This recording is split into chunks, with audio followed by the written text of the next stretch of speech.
Welcome to your, I don't even know, April video. What's up? I have had an insanely difficult week, but like, I'm also not stressed out about it. I just know things will work out. They have to work out. And if they don't work out, then I am still alive. The nice thing about having almost died a few times is that, like, you understand the finality of what is on its way, and you don't really get caught up in the bullshit. But last Friday, I went and got a haircut by the guy I've been getting a haircut for over 6 months. Before this dude, I had some other lady cut my hair for a few months, and then this other lady fucked the haircut up so goddamn bad that, like, when I went to the original, it was a series of bad haircuts, and then this guy was giving good haircuts, and then I was like growing out a little bit to like a short tight bob, but then like he just shaved, like all of this is shaved all the way up, you know what I mean, like to here, and it was a straight line of cloth. There wasn't any blending, okay, like it just looked really bad, and like I just saw how bad it looked, and then I just like fucking, why does my forehead itch? I just fucking paid. I even tipped, but like I knew how bad it looked, and I was just like, I can never come back here. My time here is over. And then I went home and I immediately sat down to do work. And then Gia called me and I was like, she said something and I was like, well, I got probably the worst haircut of my life. And then she was like, I don't believe you. And so I took a photo, and honestly, there is this like guttural scream, cackle, chuckle that Gia has that like, I know I've like won the funny game, and she immediately was just howling. We both were, because I was like, I know how bad it looks, but like I also am not gonna get so worked up on it. Like, what can I do? It's a bad haircut. Like, I had this chick we went to high school with who still sometimes does Gia's hair, like she was like, come over in the morning and I'll see what I can do, and she like straightened up the back, but she wanted to leave the sides long, and like I can't. I'm a neurodivergent lady. I can't have this hair touching the fucking glasses. If it's like floop-de-doing, if it's like an in-between, if it's not going behind my ear with the fucking glasses, it's difficult. That was the meltdown I had, so I came home and I cut all of this and tried to blend this into this on both sides. So really what we're all looking at is a haircut. It's a community haircut, like, and it doesn't look bad. And here's what's funny. When I went, and I've been growing my hair, but like I found this photo of my hair looking like this, and I was like, I just want to look like that person again. And the photo I picked is of me in a fucking hotel room in Palm Springs with no pants on and a t-shirt that barely covers everything up, and my hair like this, and I don't even think I'm wearing any makeup. And like, I took this photo because I was running away from a relationship. It wasn't like bad, but I was like, we are not gonna make it in the long term. I have to figure out how to break up with this guy. So I went to the desert because that's what bitches be doing when like you have to make some sort of decision or have a soul searching moment with yourself. And then what else? So there was a bad haircut, and then I didn't freak out, and then we fixed the haircut, and that was awesome. And then I sat on my glasses, so they're like a little crooked, and God, there's something else. Oh, my phone died yesterday. It was like I'm supposed to meet with this like very cool female director that like I had done a storytelling show with 1,000 years ago, and right before I was gonna text her to be like checking in about today, the screen on my phone just was like goodbye, and it just like had all sorts of like weird pixelization, and it looked like just like trails, like you couldn't focus on anything. Like I could sometimes read words on it, but mostly I was sending voice notes, and like I could hear videos, like, you know what I mean, but like if there's something important to notice in the video, I couldn't do it. You know what I mean? It was like understanding whatever the big picture was. Anyways, it looked really bad. I just like texted her from my laptop and was like, well, hun, my phone's dying. If I'm gonna meet you at this place at this time, hopefully I see you there. And then we talked for like 4 hours, which was cool because I do like a chat. Like, it's why I always ask people to meet me for coffee. If I can't just spend 2 hours talking to you, 3 hours talking to you, I mean, like, it's obsessively manic and also like, super duper codependent shit to just immediately be able to like sit down for 4 hours. But also I won't see her again for like, she's a kid. Like what, maybe a week, 2 weeks, 3 weeks, a month, maybe more. You know what I mean? If I can get a block of somebody's time and I like to talk to them, I'd rather like have more time spent in you know what I mean? And then like I'll see you when I see you. Because most of my friends are adults and they can't be like, come over every night, let's do something. And I also don't miss those kinds of friendships because it's like, I need a break. Like, make a plan with me. Anyways, I'm like fucking rambling. So then that happened. But G and I were talking when all this other crazy shit is happening, because mostly I'm not like, having these big reactions.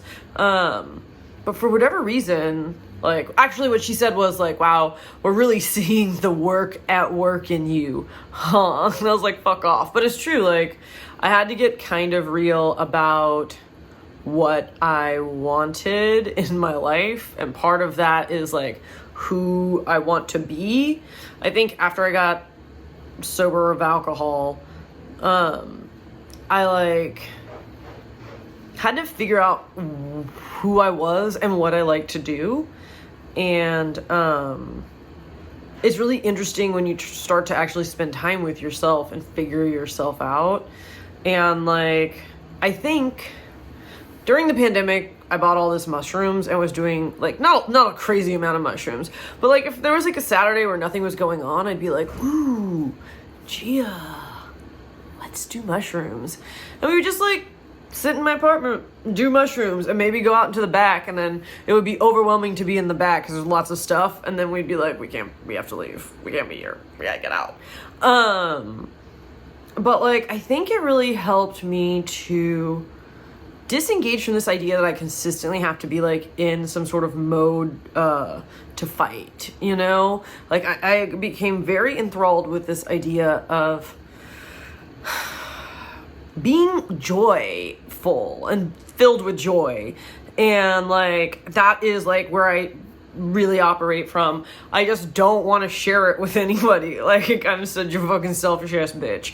Like what I'm presenting to the world is just like, just so different from like what it is to deal with me one-on-one when there's like actual intimacy. And I'm just like, I'll show you how weird I am. Check this out. Here's a weird thought I was having today. So like kind of the practical application of being like that more and more until I'm like that, until I'm just like, clearly something went wrong with his haircut. I don't need to fucking scream at this guy and scream at the front desk girl and scream at the manager, scream at all the different people because I look a fucking idiot, you know, like, it's just like, oh, I just want to leave and I don't want to do this anymore, please.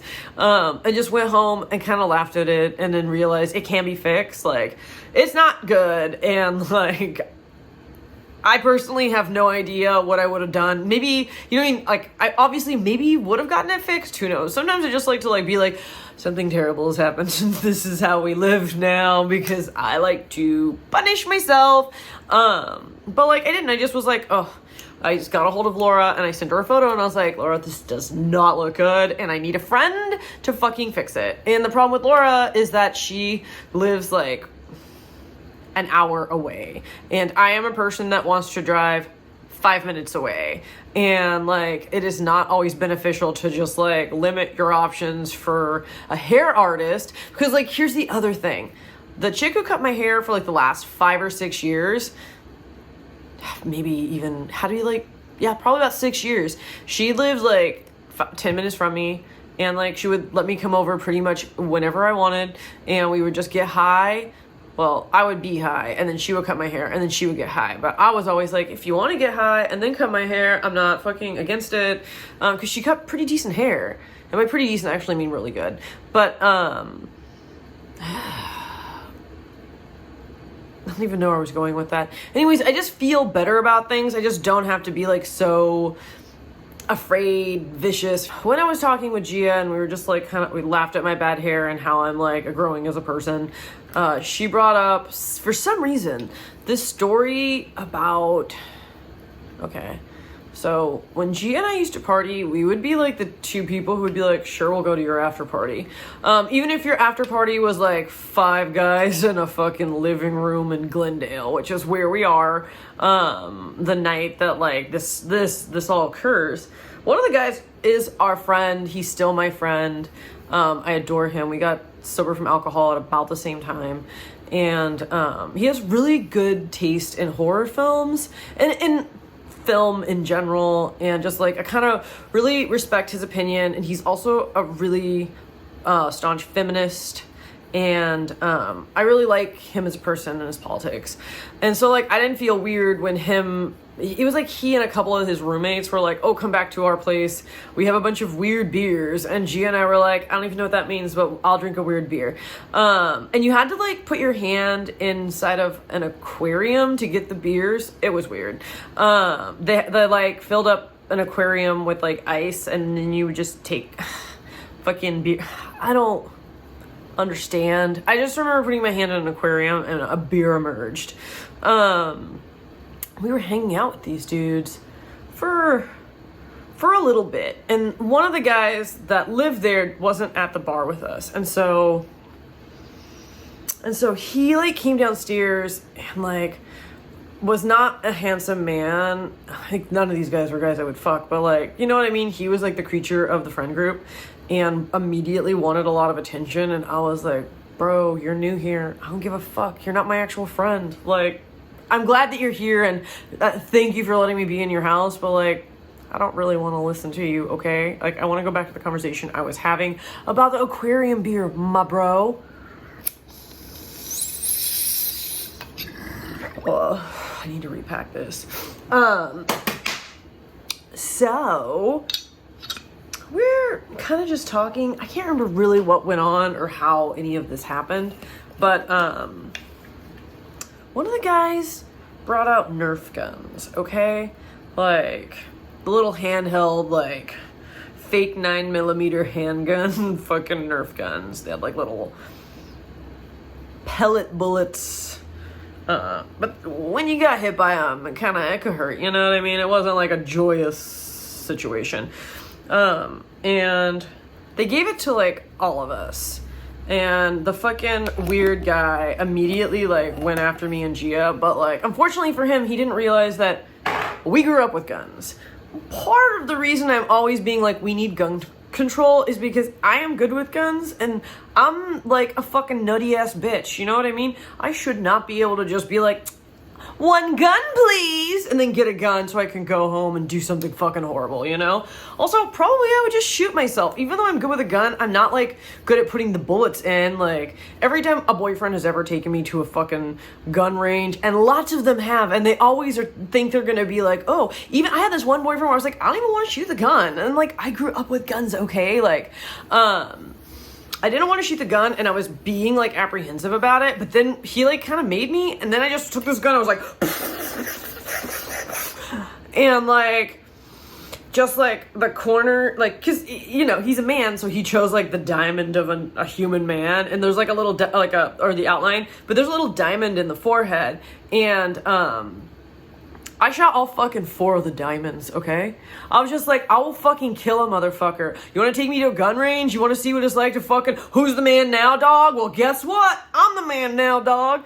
And so, like, oh, that's not even, and so, in addition, Gia is an award-winning trap and skeet shooter, okay? Like, Gia's the kind of person that you want on your team, end of the world. Like, she's a babe and she could fucking wreck it with a fucking gun. I guess we both can. I just come by and kill me. I don't want to have to like be in some weird Joy Division as an old whore, and I certainly do not want to see ugly creature people. Not for me. I truly believe that I have been through so much that for the rest of my life, I deserve to at least be comfortable. Okay, like none of that horrible shit for me. But I really do think Gia can make it, and she's actually kind of handy, and she's really smart, and she's sexy as fuck. But anyway, so we're really good with guns. We grew up with guns. We shot guns. We fucking made our own bullets, okay? We were ready for the end. This guy was not ready for the end, though. This guy tried to fucking, like, come out like he was in a fucking John Woo film, like, all like, and, Gia and I just like, I fucking shot him right between the eyes. I was like, sit down, brother, sit the fuck down. And he got so mad at us for just like destroying him with his fucking gun. He goes upstairs and he come downstairs and he fucking whips out a fucking katana and he like has it like this, but then something happens, he turns around and I fucking jump. I just like fly. I take my gun, I get it as close as I can and I shoot this motherfucker right up his butthole. An insecure man and anything with his butthole, it's fucking over. This guy like just dropped his katana. Couldn't fucking believe it. I was like, you gonna kill me now? You gonna kill me for shooting you up your butthole? Gia's like doing that wheeze where she's like, I'm like, yeah, you're gonna fucking kill me in front of all these people, you goddamn psychopath? Look, dude, you're fucking beta. You're the beta max of people. I shot you up your butthole. Go upstairs to your room. Get out of here. I'm gonna call a fucking Uber. And then Gia and I laughed so hard, and our friend, who was the dude who really instigated us going over, is like, that was bad, and I'm really sorry. I feel like you'll have some trauma over this. And I'm like, I'll never have trauma over this. I shot that guy up his butthole. And anyways, I did shoot that guy up his butthole, and he should have fucking, you know what? He shouldn't have been fucking standing like that. He shouldn't have been wearing that, and he should have fucking killed me with that katana if he didn't want to get shot up his butthole. And this concludes your April video.